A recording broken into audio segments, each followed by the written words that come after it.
And if that wasn't enough, there's another staple of Bakrid that I was looking for, and Persian Darbar promised to provide it. It's a unexpected sort of space. From the outside it looks cheap and cheerful with little shelves of sweets looking out onto the road. Inside at the ground level it's basic and unfussy, crowded with customers. But go up a level and it's like you've walked into another restaurant altogether. One that seems to have got its aesthetics from the tour guide travels to Persia.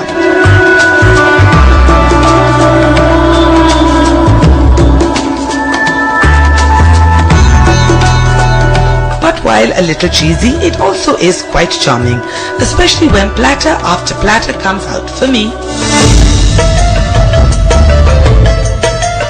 That's my kind of table. Before we dive in, perhaps a word first on what Persian Darbar is famous for.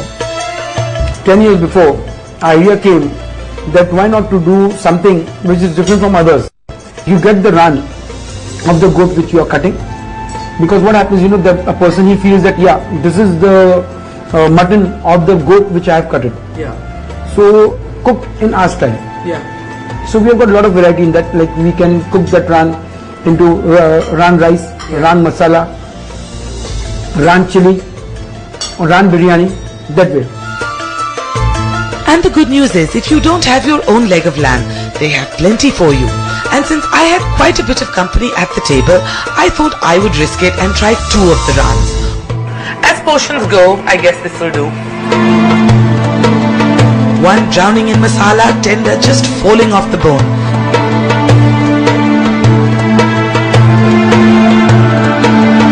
The other, best known as the tandoori raan rice, comes dry but still melt in your mouth. Burnt in all the right places and utterly delectable.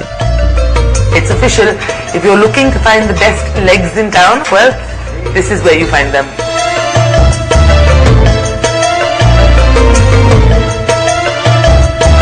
And then there's the dish I probably should have started with instead of getting carried away with all the raan. A fat mutton chop swimming in soup with potatoes. I know it doesn't sound like much, but surprisingly it tastes like quite a bit. The things you learn when you're eating your way around a country. This is the soup that basically tastes of boiled potato, right? There's a big hunk of meat in it, there's some chanas in it, but it basically tastes of boiled potatoes and is delicious. Yes, I have no idea how or why. I don't even like boiled potatoes, but this I am certainly enjoying. And if you're thinking that's more meat than anyone should have to try, as the cliche goes, you ain't seen nothing yet. This is after all a time that's all about the mutton. So with that, a hearty helping of the peppery yakhni pulao and the aab gosht, crisp fried fatty pieces of heaven. This covered with the charbi and all this is very tasty.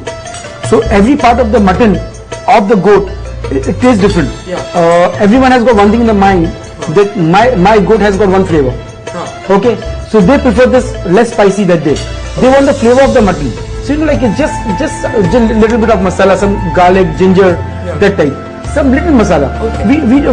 The people, they don't like the much spicy stuff. We don't get the spices because every mutton has got that flavor inside.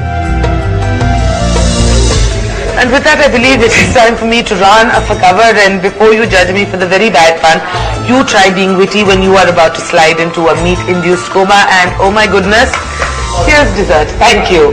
Yes, the dessert, what they call the honeymoon special, and not just because it comes in a couple-sized portion, but because apparently the trifle-style confection of custard, cake, fruit, honey and caramel crunch is supposed to put you in a honeymoon state of mind. And on that note, I may not be inspired to dash off on a honeymoon having had this, but I am inclined to take a break. We'll see you back in just a bit.